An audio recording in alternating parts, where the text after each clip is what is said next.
Hello friends, நம்ம என்ன பார்க்க போகிறோம் அப்படின்னா அனானிஸ்டோட ரிசல்ட்ஸ் பப்ளிஷ் பண்ணிட்டாங்க. நம்ம உடனே ஷேர் பண்ணியிருப்போம். ஸோ இப்போ ஸ்டூடெண்ட்ஸ்க்கு ரிசல்ட் செக் பண்ணுறப்போ ஒரு சில பயம் இருக்கலாம். ஏன்னா கொஞ்சம் பேர் ரிசல்ட் பார்த்துருக்காங்க, நிறைய பேர் இன்னும் பார்க்காம இருக்காங்க, சர்வர் வர ஸ்லோவாக இருக்குது.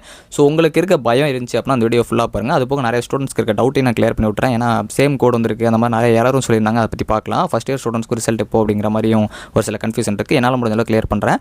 ஸோ ஃபஸ்ட்டு எல்லாருக்குமே கங்க்ராச்சுலேஷன்ஸ், அதாவது வாழ்த்துக்கள். நிறைய பேர் ஆல் பாஸ் ஆகிருக்கும். அது நம்ம சேனல் ரொம்ப யூஸ்ஃபுல்லாக இருந்துச்சு அப்படிங்கிற மாதிரி சொன்னாங்க. நம்ம எக்ஸாம் டைம்லையும் இம்பார்ட்டன்ட் கொஸ்டின்ஸ், அது போக நிறையா டிப்ஸ் அண்ட் ட்ரிக்ஸ் கொடுத்துருப்போம். ஸோ மோட்டிவேஷன்ஸ், அது போக இப்போ எக்ஸாம் ரிசல்ட் அப்பயும் நம்ம அப்டேட் கொடுத்துருப்போம். எல்லாருக்குமே யூஸ்ஃபுல்லாக இருக்கும். நிறைய பேருக்கு ஷேர் பண்ணிவிடுங்க. உங்கள் ஜூனியர்ஸ்க்கும் நம்ம சேனலை ரெக்கமெண்ட் பண்ணிவிடுங்க. ஸோ வாழ்த்துக்கள். ஸோ எல்லோரும் இது மாதிரி அப்கமிங்கில் எல்லா இதுலேயும் நீங்கள் சக்ஸஸ் ஆகிறதுக்கு என்னோட பெஸ்ட் விஷஸ். ஸோ இப்போ ரிசல்ட் செக் பண்ணுற ஸ்டூடெண்ட்ஸ்க்கு பயமாக இருக்குது, என்ன பண்ணுறதுன்னு கேட்டிங்கன்னா ஒன்றும் கிடையாது. நான் பார்த்த வரைக்குமே நல்ல ரிசல்ட்ஸ் தான் வந்திருக்கு. நான் ஃபைனல் இயர் பார்த்தேன். ஒரு சில ஸ்டூடெண்ட்ஸ் எனக்கு ஷேர் பண்ணியிருந்தாங்க. இன்னொன்று நீங்கள் பார்த்துட்டீங்க அப்படின்னா அந்த ரிசல்ட் நமக்கு ஷேர் பண்ணிவிடுங்க. ஏன்னா நம்ம கிவ்அவேவும் சொல்லியிருந்தோம், ஞாபகம் இருக்கும்னு நினைக்கிறேன் எக்ஸாம் டைமில். ஸோ அதனால் அதை நான் கொஞ்சம் கன்சிடர் பண்ணுறதுக்காக உங்கள் ரிசல்ட் ஷேர் பண்ணுங்கள். அது போக எப்படி வந்திருக்கு அப்படிங்கிற பார்க்குறக்காக தான். ஸோ உங்கள் ரிசல்ட் நல்லா வந்திருந்தாலும் சரி, இல்லை நீங்கள் ஆவரேஜ் மார்க் எடுத்தாலும் உங்களோட ரிசல்ட் ஷேர் பண்ணுங்கள். எப்படி வந்திருக்கு அப்படிங்கிற பார்ப்போம். ஏன்னா ஓவராலாக எப்படி வந்திருக்குன்னு நம்ம தெரிஞ்சுக்கணும்ல. ஸோ ஏன்னா உங்கள் அடுத்தடுத்து பார்க்குற ஃபஸ்ட் இயர் ஸ்டூடெண்ட்ஸ்க்குலாம் கொஞ்சம் ஹெல்ப்ஃபுல்லாக இருக்கும். உங்கள் ஜூனியர்ஸ் கொஞ்சம் ஹெல்ப் பண்ணிவிடுங்க. ஸோ ரிசல்ட் எப்படி வந்திருக்குன்னா நீங்கள் பார்த்து வச்சு இப்போ கமெண்ட் பண்ணுங்கள். நான் செக் பண்ண வரைக்கும் அது ஒரு சில ஸ்டூடெண்ட்ஸ் சொன்னாங்க நல்ல ரிசல்ட்ஸ் தான். ஸோ அதனால் இப்போ நீங்கள் பயத்தில் இருக்கீங்க அப்படின்னா, நீங்கள் ஏதாச்சும் சொதப்பிருந்தீங்க அப்படின்னா மட்டும் அந்த சப்ஜெக்ட் போகிற வாய்ப்பு இருக்குது.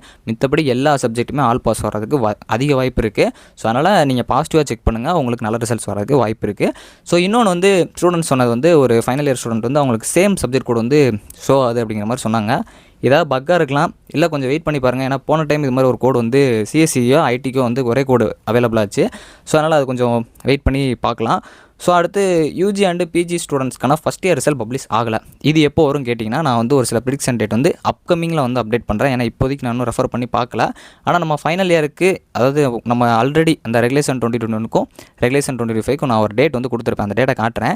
இந்த டேட் நான் எப்போ கொடுத்தேன் அப்படின்னா கிட்டத்தட்ட ஜனவரி மாதமே கொடுத்துட்டேன். அந்த டேட்டை வச்சு தான் அடுத்தடுத்த அப்டேட் சொல்லி அதே டேட்டை தான் நான் கொடுத்துருப்பேன். அதில் நம்ம ப்ரிடிக்ட் பண்ண டேட்டில் அந்த 13ங்கிற டேட் இன்றைக்கி இருந்துச்சு. ஆனால் ஃபஸ்ட்டு ரெகுலேஷன் 2025க்கு வரல. ஸோ அதே மாதிரி நான் ஏதாச்சும் டேட்ஸ் உங்களுக்கு ப்ரிடிக்ட் பண்ணி காட்டுறேன். ஏன்னா நம்ம கொடுக்குற எல்லாமே இதுக்கு முன்னாடி எப்படி யூனிவர்சிட்டி பப்ளிஷ் பண்ணியிருக்காங்க அந்த டேட்டை வச்சு தான் பண்ணுவேன். அதனால் அந்த மாதிரி உங்களுக்கு விடுறாங்கன்னா வருவோம். அதுவும் ரெகுலேஷன், அது உங்களுக்கு ஃபஸ்ட் இயர் ஸ்டூடெண்ட்ஸ்க்கு கண்டிப்பாக அப்கமிங்கில் விடுவாங்க. ஆனால் இப்போ ரீசெண்டாக விட வாய்ப்பு இல்லை. ஏன்னா சர்வர் டவுன் ஆயிரும். இந்த சனி ஞாயிறுலாம் வர வாய்ப்பு இல்லை. ஸோ அடுத்து நம்ம என்ன டேட்டுங்கிறத நான் உங்களுக்கு சொல்கிறேன். ஏன்னா உங்களுக்கு அடுத்து எக்ஸாமும் வரப்போகுது. அதனால் உங்களுக்கும் சீக்கிரம் பப்ளிஷ் பண்ணுவாங்க. ஆனால் கண்டிப்பாக இப்போ ரீசெண்டாக 2-3 நாளில் விடுவாங்களாங்கிறது மேக்ஸிமம் இதுக்கு முன்னாடி பண்ணதும் கிடையாது, வரவும் சான்சஸ் கம்மி தான். ஸோ நான் உங்களுக்கு ஒரு ப்ரிடிக்ஷன் டேட் அப்கமிங்கில் சொல்கிறேன். ஸோ அதே மாதிரி லேட்டரல் என்ட்ரி ஸ்டூடெண்ட்ஸ்க்கு வரலை. பட் லேட்டரல் என்ட்ரினா செகண்ட் இயரில் ஜாயின் பண்ண ஸ்டூடெண்ட்ஸுக்கு மட்டும் தான் இந்த டைம் வந்திருக்காது. அதாவது 2025 இந்த டைம் ஜாயின் பண்ண ஸ்டூடெண்ட்ஸ் தான் வந்திருக்காது. இப்போ நார்மலாக தேர்ட் இயர் படிக்கிற லேட்டரல் என்ட்ரி ஸ்டூடெண்ட்ஸ்லாம் செக் பண்ணி பாருங்கள். ஸோ அதனால் உங்களுக்கு வந்திருக்கும். ஸோ அதே மாதிரி ரெகுலேஷன் 2017 ஸ்டூடெண்ட்ஸ்க்கு வந்திருக்கான்னு கேட்டிங்கன்னா வந்திருக்கும். ஏன்னா உங்களுக்கு ரெகுலேஷன் 2025 இந்த டைம் ஜாயின் பண்ண ஸ்டூடெண்ட்ஸுக்கு மட்டும் தான் வரல அப்படின்னு சொல்லி மென்ஷன் பண்ணியிருக்காங்க. அதனால் ரெகுலேஷன் 2017 ஸ்டூடெண்ட்ஸும் ட்ரை பண்ணி பாருங்கள். ஸோ இதுக்கப்புறம் அஃபீஷியல் லிங்க் எங்கே போய் தேடுறதுனா, அது ஒன்றும் இல்லை, நம்ம சேனலில் அதை நம்ம டெலகிராம்லேயே ஷேர் பண்ணியிருப்பேன். அப்படி இல்லை அப்படின்னாலும் coe.aninu.edu போடுங்க, அது வந்துடும். அதில் போய் பாருங்கள். ஆனால் இப்போதைக்கு வெப்சைட் நீங்கள் செக் பண்ணாலும் வரவே வராது. ஏன்னா கொஞ்சம் ஸ்லோவாக தான் இருக்குது. ஸோ அதே மாதிரி வெப்சைட் எடுக்காமல் தான் இருக்குது இப்போயுமே. ஸோ அதனால் ரொம்ப ட்ரை பண்ணாதீங்க. ஸோ எடுக்குதான் உள்ளே போய் பாருங்கள். அப்படி எடுக்கல அப்படின்னா கொஞ்சம் வெயிட் பண்ணி அப்பப்போ போய் பாருங்கள். ஆனால் ஸ்ட்ரெஸ் பண்ணிக்காதீங்க. ஏன்னா எல்லோரும் உள்ளே இன்னும் போக எல்லோரும் உள்ளே தான் போவாங்க. அதுக்கப்புறம் சர்வரே டவுன் ஆயிரும். ஸோ அதுக்கப்புறம் உள்ளே போய் நீங்கள் பார்த்தாலும் ஒன்றுமே உங்களுக்கு எடுக்காது. அதனால் மேக்ஸிமம் பாருங்கள். அப்படி இல்லை அப்படின்னா நாளைக்கு காலையில் இல்லை உங்கள் காலேஜில் நாளைக்கு சொல்லிடுவாங்க. ஸோ அதுக்கப்புறம் ட்ரை பண்ணுங்கள். ஸோ அதுக்கப்புறம் உங்களுக்கு மோஸ்ட்லி நம்ம ப்ரிடிக்ட் பண்ண டேட் வந்திருந்தனால யூஸ்ஃபுல்லாக இருந்துச்சு அப்படிங்கிற மாதிரி சொல்லியிருந்தீங்க. உங்களுக்கு நம்ம சேனல் எப்படி இருந்துச்சு அப்படிங்கிற மறக்காமல் கமெண்ட் பண்ணுங்கள். நீங்கள் கமெண்ட் பண்ணுறத வச்சு கூட அடுத்தடுத்த புது வியூவர்ஸ் கூட யூஸ்ஃபுல்லாக இருக்கலாம். ஸோ அதனால் பார்த்துக்கோங்க. ஓவராலாக ரிசல்ட் செக் பண்ணுற ஸ்டூடெண்ட்ஸ் பாசிட்டிவாக செக் பண்ணுங்கள். நல்ல மார்க்ஸ் எடுத்து ஆல் பாஸ் ஆகிருக்க ஸ்டூடெண்ட்ஸ் கங்க்ராச்சுலேஷன்ஸ், வாழ்த்துக்கள்.